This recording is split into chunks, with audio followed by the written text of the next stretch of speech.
उत्तराखंड और गुजरात के बाद मध्य प्रदेश देश का ऐसा तीसरा राज्य है जहां समान नागरिक संहिता यानी कि यूनिफॉर्म सिविल कोड लागू होने जा रहा है। मोहन सरकार यूसीसी को लेकर काफ़ी गंभीर और सक्रिय समझ में आ रही है। ऐसा माना जा रहा है कि आगामी मॉनसून सत्र यानी 20 जुलाई से 24 जुलाई के बीच मोहन सरकार विधानसभा में यूसीसी विधेयक पेश कर देगी। लेकिन इससे पहले मंगलवार को हुई कैबिनेट बैठक में हैरान करने वाली जानकारियां सामने आईं, जिन्होंने मध्य प्रदेश में यूसीसी को लागू करने की प्रक्रिया को और प्रोत्साहित कर दिया या यूं कहें कि मोहन सरकार को मोटिवेट कर दिया। कैबिनेट बैठक के दौरान मुख्यमंत्री डॉक्टर मोहन यादव ने अपने मंत्रियों को बताया कि समान नागरिक संहिता को लेकर सरकार के पास अब तक 9 लाख से ज़्यादा सुझाव प्राप्त हुए हैं और इनमें 90% इसके पक्ष में है, यानी प्रदेश की जनता यूसीसी लागू होने का इंतजार कर रही है। सीएम यादव ने एक और हैरान करने वाली बात बताई। उन्होंने कहा कि अल्पसंख्यक समाज की ज़्यादातर महिलाओं ने यूनिफॉर्म सिविल कोड का समर्थन किया है। कैबिनेट बैठक के बाद मंत्री चेतन कश्यप ने ये जानकारी दी है।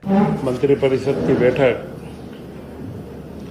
माननीय मुख्यमंत्री डॉक्टर मोहन यादव जी के अध्यक्षता में संपन्न हुई। सर्वप्रथम मुख्यमंत्री जी के द्वारा बताया गया कि समान नागरिक संहिता के ऊपर 9 लाख से ज़्यादा सुझाव तो अभी तक लिपिबद्ध हो चुके हैं तथा उनमें से 90% के करीब सुझावों में समान नागरिक संहिता के प्रति समर्थन व्यक्त किया गया है। अल्पसंख्यक समाज की कई महिलाओं के द्वारा व कई पुरुषों के द्वारा भी इसमें समर्थन व्यक्त किया गया है। बाकी सारे मुद्दे 22 जून तक संकलित करने के पश्चात 30 जून तक उनमें से जो समावेश किया जा सकता है उनको करके 5 जुलाई तक समान नागरिक संहिता का प्रारूप तैयार कर लिया जाएगा। यह एक बड़ा महत्वपूर्ण अभियान था जिसमें हर जिले से और हर नागरिक से इसके अंदर सुझाव मांगे गए। 3.5 करोड़ से ज़्यादा एसएमएस हमने पूरे प्रदेश की जनता में किए विभिन्न वर्गों में और उसके माध्यम से ही 9-10 लाख सुझावों का आना एक बड़ा अभियान के रूप में हमने इसे पूर्ण करा है। और जन भावनाओं को देखते हुए समान नागरिक संहिता का बिल 5 जुलाई को जो आएगा उसके बाद हम इस विधानसभा सत्र में संभव हुआ तो इसे लाने का प्रयास करेंगे। वैसे अगर प्रदेश में यूसीसी लागू होता है तो इसका सबसे ज़्यादा फायदा अल्पसंख्यक महिलाओं को ही होना है। विवाह और तलाक में समान अधिकार मिलेगा।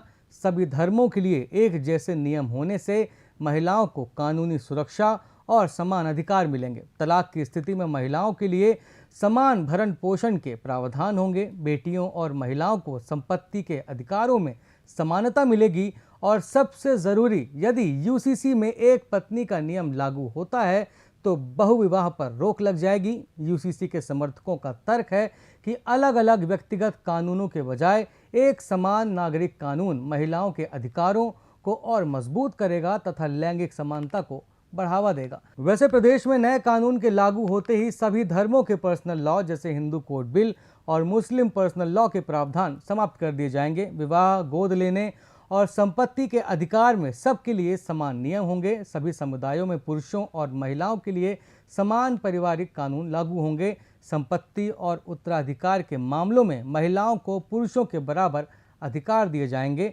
सबसे खास बात लिव इन रिलेशनशिप को लेकर है। यूसीसी ड्राफ्ट में लिव इन रिलेशनशिप को लेकर बेहद सख्त और सुरक्षात्मक प्रावधान रखे गए हैं। सरकार इसे पर्सनल चॉइस नहीं मान रही है, बल्कि लिव इन रिलेशनशिप में पैदा होने वाले बच्चों को कानूनी संरक्षण देने का प्रावधान किया जा रहा है ताकि समाज में उन्हें नाजायज़ न माना जाए।